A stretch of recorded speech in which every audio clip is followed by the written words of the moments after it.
So recently, Apple launched their Apple Vision Pro, and the internet has been having a field day making fun of these early adopter Apple nerds. And yeah, don't get me wrong, it is funny. We're laughing at them because we think they look stupid or out of touch with reality, or because we know that a lot of people bootlick Apple. However, inevitably, with any new technology, we've begun to see the rise once again of the "this will never catch on" crowd. However, as many have rightfully pointed out, it probably will catch on. People mocked iPhones when they came out, and people mocked AirPods when they came out.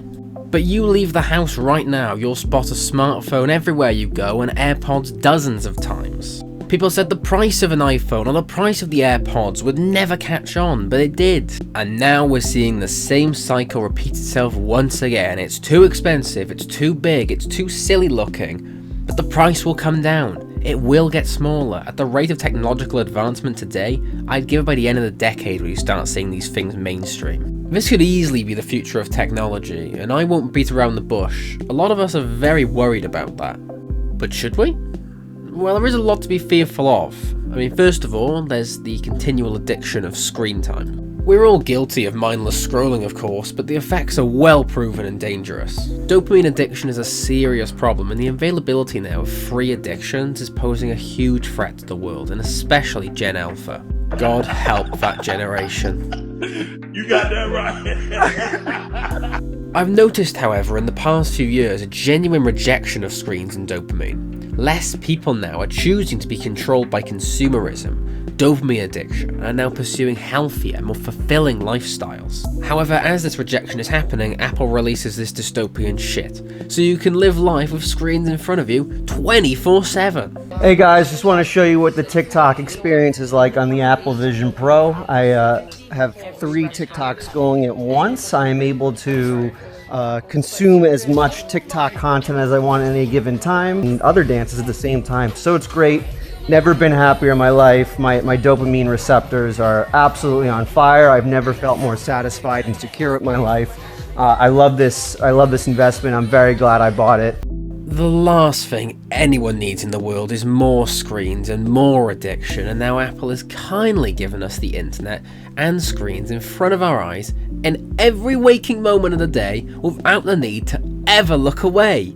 How amazing! Someone will be hit by a bloody car one day, and in front of them, while they're bleeding out on the floor, they'll be seeing TikToks of funny dances in the air. It's going to be a dystopian nightmare.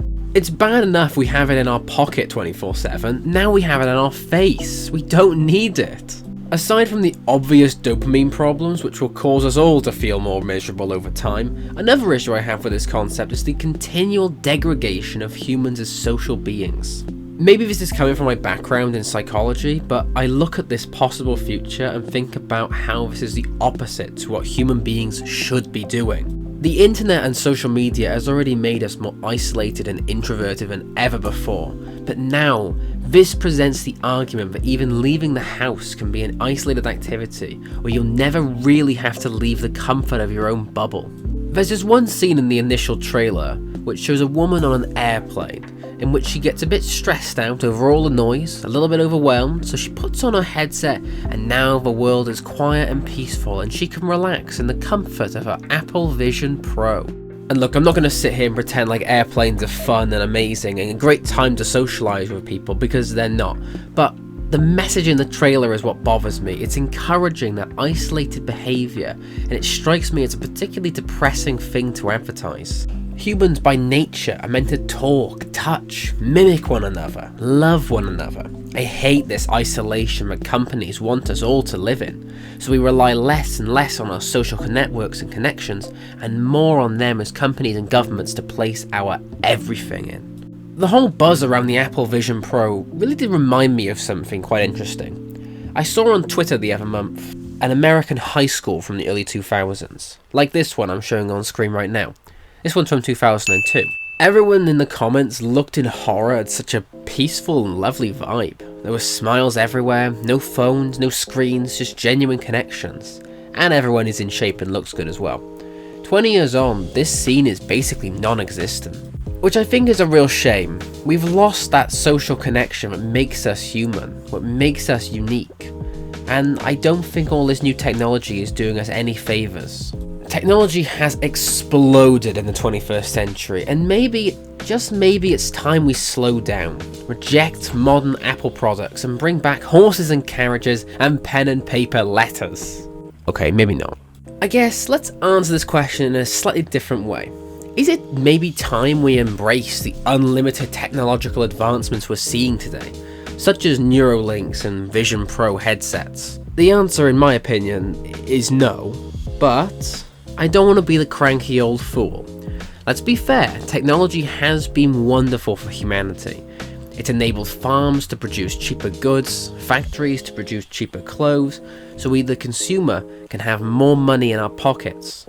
The internet revolutionized communication. Life is so much simpler with emails rather than messengers with mail, or arranging plans with somebody is made so much easier through text. Everything is computer based, from stock markets to airplane control. We would be lost without it, let's be honest. And yes, smartphones have improved our lives. I don't think social media has, but smartphones are wonderful. At the end of the day, they are. You can send that useful email from anywhere, find your location via GPS, and have Google Maps on you at all times, which is especially useful when you've got the directional skills of a caveman. I'm not naming names. And I don't know about anyone else, but I love my AirPods. I wear them nearly every day for like 3 years now. I couldn't even live without them now. So, are there advantages to the Apple Vision Pro? Well, yes, there certainly are. For example, you can watch POV content way more realistically, like this TikTok user. I dread to think about the adult content wearing one of these. I bet it's really great for that. How about this lovely user from X watching multiple perspectives of the Pakistani election? Very good use of it. And yes, for actual reasons, it's very good for privacy, but I'm not sure we really need more privacy in the world, but it is great for maybe FaceTime or communicating with your boss on a call or something. The problem I'm finding right now with the Apple Vision Pro in particular is, what does it offer which the smartphone doesn't? Your smartphone can do everything that this thing can do, but just being smaller and less obtrusive. Like, I feel that Apple wants us to be like, wow, I can now work on the bus or the train or the plane in private, but you could already do that before on your phone, basically. So what's the point of this, except for the initial novelty? Of course, there's the porn. Alright, look, I probably have to say it. The porn probably goes insane on this thing, but still, that's not a good thing. We want less dopamine addictors in society, not more. The only advantage compared to your phone I can really think of is that you don't have to take your eyes away from your Apple Vision Pro ever. Which is absolutely wonderful, of course, and you can play pretend to be Tony Stark with all the multiple screens. Although, looking at some of these early adopters, I'm pretty sure they all think of themselves as Tony Stark, so maybe I should not speak too soon. My one screen in my pocket is more than addicting enough. Maybe I should just be grateful my phone is restricted to one screen now, looking at what could be coming in the future. And don't get me started on Elon Musk's Neuralink chip. I don't want to have a chip in my brain, is that so crazy to think? You know, sometimes when I doubt myself in life, I just think to myself, what does my biology and psychology naturally want? Such a mindset can really help guide you into doing the most honest and rational thing to do in that moment. However, every single day that goes by with more and more advancements in technology, removing us further and further from God's vision, I just have to wonder, maybe what's the point in thinking like that anymore? But who knows, maybe I'm just an old man yelling at clouds. Let me know in the comments what you think. I really look forward to listening to what some of you have to say. And this is a different kind of video that I usually make, so if you did enjoy, I really would appreciate a like and subscribe to know if I should keep pursuing this kind of content in the future. But that's all from me, so thank you for watching, and enjoy the rest of your day. And most of all, do yourself a favour before this video ends. Put the phone down and do something else. Peace out.